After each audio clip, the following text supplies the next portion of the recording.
A inflamação é quantas vezes você coloca o músculo num ciclo de contração e relaxamento. O dano é o quanto você faz ele trabalhar contra o sentido de encurtamento dele, que é você trabalhar ele do jeito que ele não foi feito para fazer. É na resistência. E por que isso foi feito assim? Imagina que a contração muscular nanométrica lá, ela é a interação de duas proteínas, actina e miosina. A actina é uma proteína globular, miosina é uma proteína filamentosa. Tá? Então, se a gente fosse representar, actina, miosina. Tá?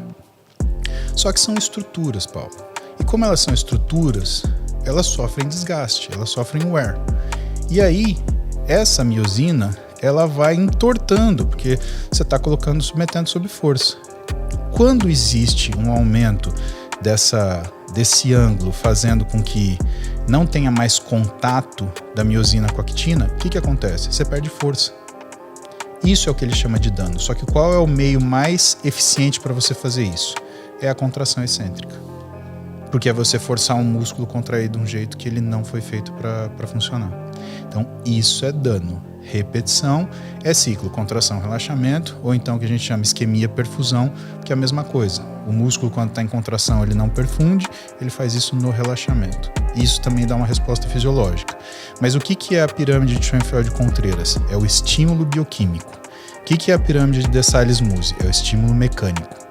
Então, a coisa é juntar essas duas situações. Então, por que é difícil o trabalho do treinador?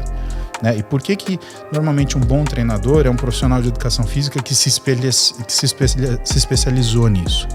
Porque é um cara que consegue sobrepor as duas coisas continuamente durante o seu treino, porque ele tem que manter o peso, ele tem que manter a repetição, ele tem que manter a inflamação resultante, ele olha isso para saber o que está acontecendo. Entre um exercício e outro, entra onde? Entra onde ele precise não diminuir o peso de trabalho. Ou, se ele quiser, causar uma outra coisa, que é uma condição de estímulo que chama falha. Só que a falha muscular, se você buscar no primeiro exercício, o que vai acontecer é que você não vai conseguir seguir adiante. Então a gente deixa para buscar a falha muscular no final do treinamento. Então aí sim, tudo bem cair a carga, tudo bem cair a repetição. E a gente tem métodos de falha, né? A gente tem as bisets, a gente tem as drop sets, a gente tem as strip sets. Por exemplo... Isso é escrever de cabeça baixa com receita explicando pro paciente. Pode ser. Então, a gente tem técnicas para fazer isso, mas a gente faz por último. Por quê? Porque a gente quer inflamação e dano máximo. É importante que você trabalhe tudo que você vai fazer no treino com o máximo de peso possível. O que é peso possível? O que é a característica de peso possível é uma coisa que a gente chama de falha técnica. O que é a falha técnica? Falha técnica é quando você não consegue fazer o que? A execução perfeita. Então, balançou para fazer o bíceps, está em falha técnica. É antes disso. Exato. Então, isso é a carga perfeita. Conforme o treino vai caminhando, entenda, você não vai conseguir trabalhar com a mesma carga do começo ao fim. Então, o que você faz? Diminui a carga, mas manter o exercício perfeito. Ou em algumas situações, assim, sim, o exercício tem que sempre ser perfeito, mas em certas situações você diminui a carga, em certas situações você diminui a repetição, em certas situações você aumenta o intervalo. Em certas situações você cria intervalos entre momentos de repetição. Vou te dar um exemplo. Entendi. O exemplo disso é o que a gente chama, de cluster set. Tá no livro do Belmiro. Depois eu te mando. Tá gostando, né, filho? Essa é aula particular pra ele. Depois, papai. Ó, aula de graça. Pelo menos uma aulinha de graça de presente aqui pro Paulo, hein, meu? Porra. Cluster set é uma forma de você treinar força, mas de uma forma mais segura. Então, imagina o seguinte. Eu preciso de carga pro músculo, certo? Tá. Um treino de força, lembra que eu te falei, o contínuo de repetições, ele é de 1 a 4 repetições. Pra força. Pra força, exato. E se eu pegasse o peso que você consegue fazer 8 repetições e fizesse 30? Parece que não consegue, né? Porque se você consegue fazer só 8, como que você vai fazer 30?